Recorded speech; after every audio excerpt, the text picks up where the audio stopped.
There are nights when our own minds become the heaviest places we know, when every mistake feels louder, every fear grows sharper, and every thought turns into a shadow we can't outrun. Nights like those can make us believe that we are the problem, that we are somehow broken, unworthy, or beyond repair. But sometimes, just one moment, one unexpected encounter, one quiet teaching, can pull a person back from the edge inside their own mind. If this is your first time here, please subscribe to Mindful Path to receive more stories that bring clarity, comfort, and calm into your evenings. Now, let us begin our journey tonight. Daniel was 34, a project manager who had slowly become a prisoner of his own expectations. For months he had lived inside a storm of deadlines, revisions, and silent self-criticism. His apartment looked like a place that had forgotten what sunlight felt like: coffee cups on the counter, unopened mail on the table, and the only glow in the room coming from his laptop screen long after midnight. Each evening, he told himself he could do better. Each morning, he woke with the same weight pressing against his chest. That week had been the worst.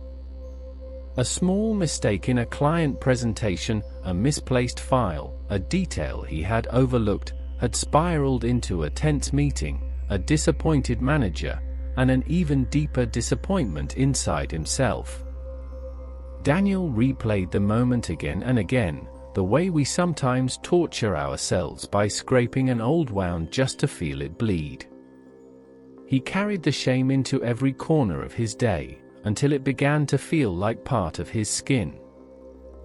On a rainy Thursday night, after another meeting where he spoke too little and blamed himself too much, Daniel drove home through the quiet outskirts of the city. The rain fell so heavily it felt like the sky was trying to wash something away. His hands trembled on the steering wheel. His breath was shallow. His thoughts kept looping through one harsh refrain: you keep failing. You're never enough. Somewhere between exhaustion and despair, he pulled over near a small roadside temple he had never noticed before. It stood beneath an old banyan tree, its lantern dim and flickering, as if struggling to stay alive in the storm. Daniel didn't know why he stopped. Maybe he just wanted silence.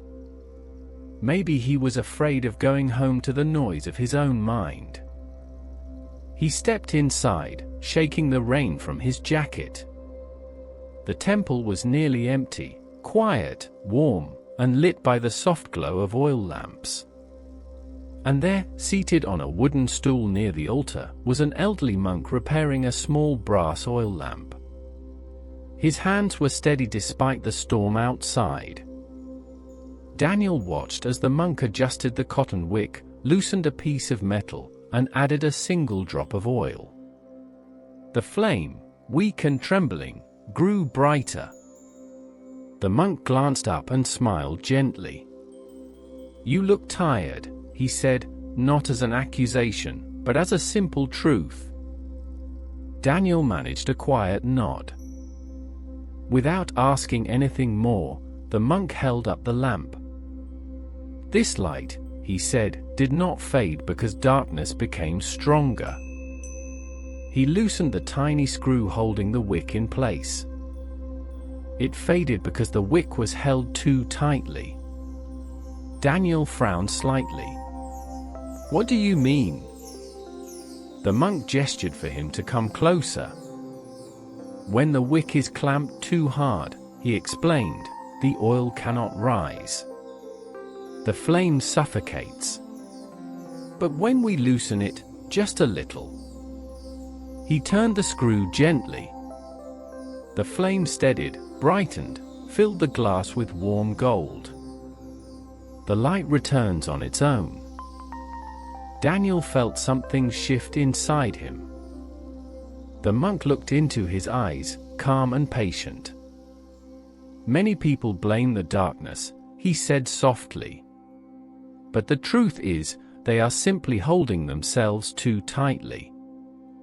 For a long moment, Daniel said nothing. The rain outside softened. His breath settled. And for the first time in many months, there was a small space inside his chest where the pressure began to ease, a quiet realization that maybe he wasn't failing, maybe he was just suffocating under expectations he never needed to grip so hard. The monk set the lamp on the altar. Its warm glow reached Daniel's face, steady and calm.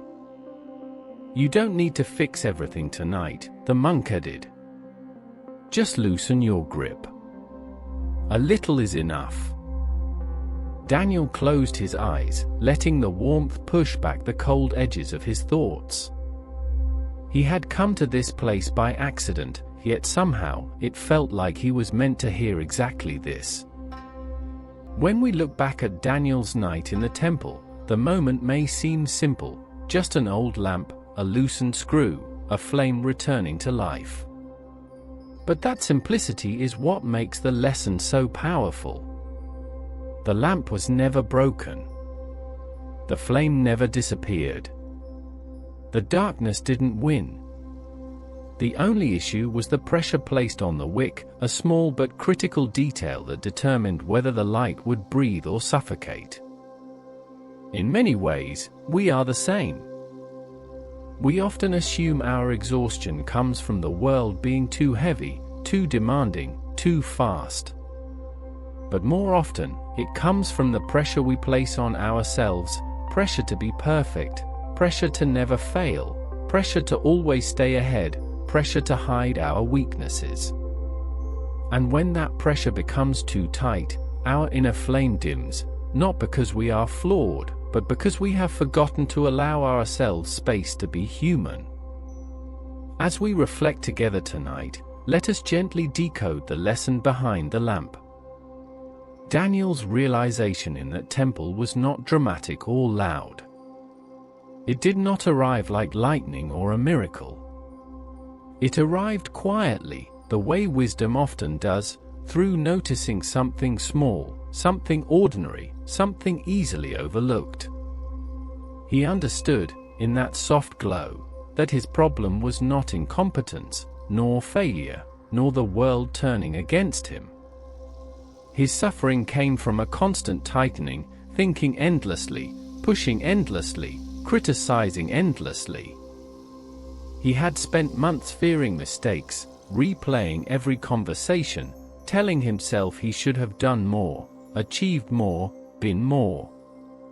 That internal tightening cut off the flow of his own energy, just like the wick that could no longer draw oil. And so the question becomes, how can we loosen that grip in our own lives? Let us explore this through 3 practical steps, small enough to implement, yet powerful enough to shift the way we breathe through our days. First, recognize the point of pressure. Every person has a specific place where the tightening begins. For some, it's the pressure to be perfect at work. For others, it's the fear of disappointing someone they love. And for many, it's the voice inside that says, "You're still not good enough." We cannot loosen what we have not identified. This step requires honesty, not judgment. It asks us to sit quietly and ask ourselves, what expectation have I set so tightly that it has stopped my light from rising? Sometimes the answer is surprising. For Daniel, the pressure point wasn't the job, it was the belief that one mistake defined his worth. If we take a moment to breathe deeply, to observe our thoughts gently, we can often feel the exact place where the grip begins, like a fist we didn't notice we were clenching. Second, loosen the mind, just a little. Not a dramatic change, not a life overhaul, not a transformation that demands immediate perfection. Just a softening. This can be as simple as pausing before we criticize ourselves, or naming the emotion instead of letting it swell uncontrollably. or allowing 5 minutes each morning to breathe without checking notifications, messages, or unfinished tasks. Mindfulness is not about escaping life. It is about noticing the moment we begin to tighten and choosing, deliberately, to open that space again. We may remind ourselves, I can be human today. I can make room for mistakes. I can let one breath soften the weight of 100 thoughts. When Daniel heard the monk say, "Just loosen your grip," he understood that change did not need to be dramatic. It only needed to be gentle and consistent. Third, replace pressure with kindness. This is the most powerful shift. When we would normally speak harshly to ourselves, we try a new approach. We ask, what would I say to a friend who felt this way? Most of us would never speak to someone we love with the same sharpness we use on ourselves. We would reassure them, comfort them, guide them gently. We would remind them of their worth. If we can extend even a fraction of that compassion inward, the wick inside us begins to breathe again. Kindness is not a weakness. It is fuel. And when we treat ourselves with the same tenderness we offer others, the flame naturally strengthens. These 3 steps, recognizing the pressure point, loosening the grip, and replacing pressure with kindness, are not merely strategies. They are acts of remembrance. They remind us that within each person is a light that does not vanish, it only dims when suffocated. As we sit together with this story, the question becomes, which part of you is held too tightly right now? Is it a fear? A burden? A responsibility you feel forced to carry alone? A mistake you refuse to forgive yourself for? When Daniel left the temple that night, the rain had stopped. The road was still wet, the world still imperfect, his life still filled with responsibilities and tasks waiting for tomorrow.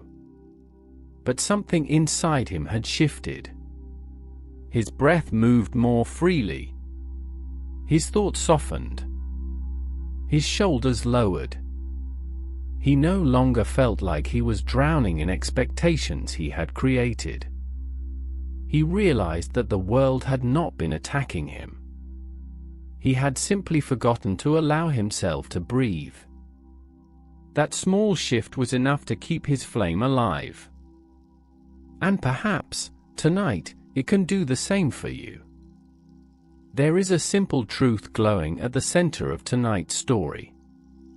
A light does not disappear because darkness becomes stronger, it fades when we hold ourselves too tightly to shine. And when we soften that grip, even just a little, our inner flame remembers how to rise. Let this truth move slowly through your thoughts, settling into the quiet corners of your heart, reminding you that nothing about you is broken, you only need more room to breathe, to rest, to be gentle with your own becoming. Allow this idea to linger, warm and unhurried, as if the night itself is giving you permission to loosen what has been too tight for far too long. And before we part tonight, here is a small offering of comfort. If today felt heavy, you made it through. If your mind felt crowded, you are still here. And if your flame dimmed, it can return steadily, softly, beautifully, when you give yourself the tenderness you deserve. If you found today's video valuable and helpful, please consider pressing the like button just below this video. And if the content we share brings you peace or clarity, feel free to subscribe and share the channel so more people can find their way to these stories. Thank you for being here, and may your day ahead be calm, bright, and filled with gentle energy.